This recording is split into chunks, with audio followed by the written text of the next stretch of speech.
All over the world, people are struggling with unprecedented price hikes. We're not just talking about gas and oil. Food is more expensive now than it was a year ago. And our grocery bills are expected to keep increasing as the cost of shipping food to Vancouver Island continues to go up. And that brings in the question of self-sufficiency. Dana Hutchings has more in the first installment of You Are Where You Eat.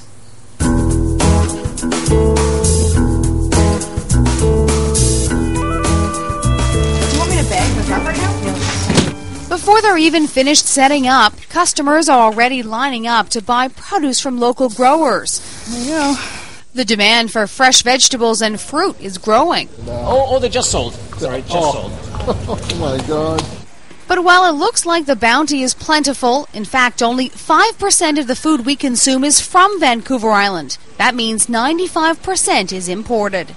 If we decided to stop all the ferries and stop all the planes of bringing food in here, we would have enough food for 3 days. In the wake of massive food shortages and protests over the high cost of food around the world, islanders are realizing self-sustainability is more crucial than ever. But when I say leave the beef in Uruguay, leave the lentils in Ethiopia, if we left the food in these countries and paid attention to what's in our backyard, you probably wouldn't have such a massive influx of problems. And we're already feeling the effects. Statistics Canada reports the cost of a loaf of bread is up 14% and flour up 18% over last year. The common ingredient, wheat. So this is one of the wheat fields. Enter North Saanich farmer Hamish Crawford. His property is totally self-sufficient. We are fully integrated. We grow the wheat. We harvest it with our combine harvester. It gets stored on the property. We do the main milling with this stone mill. It goes from here down to the bakery, and we do a full line of baked goods.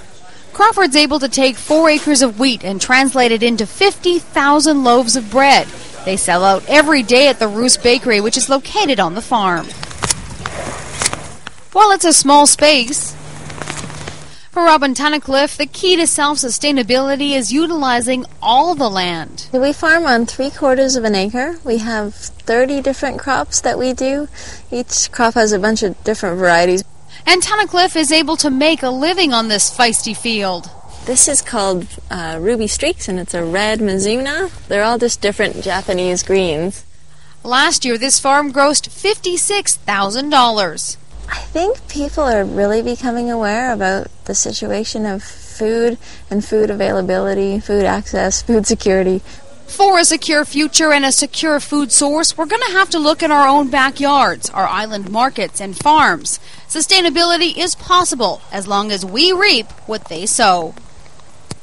In North America, the average distance food travels from farm to plate is 2,400 kilometers or 1,500 miles. Efforts to reduce our carbon footprint has increased the level of interest in island-grown food, and part of that interest started with a book. The 100-mile diet refers to buying and eating food that's been grown or produced entirely within a 100-mile radius of where you live. And the book's been a big boost for the local food movement. Ever since they wrote that book and got that media attention, more and more people have been trying to source local food. When they start to eat local food, they think, "Wow, this tastes great. Sure, it costs a little more than what I was eating, but it tastes better. It's more nutritious. I feel better. I feel better about what I'm doing for the planet." We have the potential to grow all the food that we need. Yeah, that's a positive outlook on the global warming and the food crisis and food security. The answers are right here.